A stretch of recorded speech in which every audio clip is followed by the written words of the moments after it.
August 10th, down to the last roof, the last little bit put down on the front of the last building over the tile store.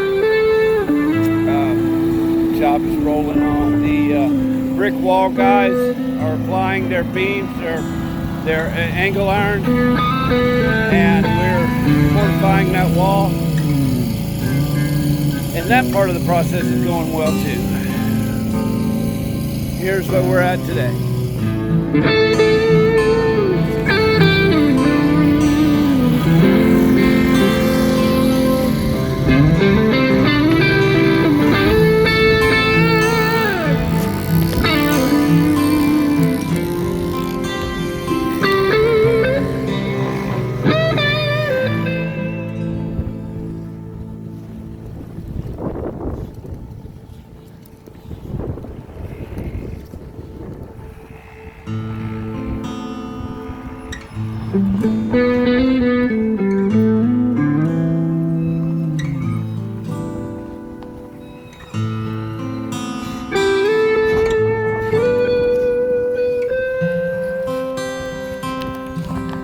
Okay, August 10th, doing the morning inspection on a Monday here, and this is where we're set 3 weeks into the job, coming down to the end on the roof with trimming in and quite a bit of finish out, and the guys on our wall are making progress. They're pulling the wall in and fortifying it, strengthening it, and so that it doesn't continue as a collapse risk.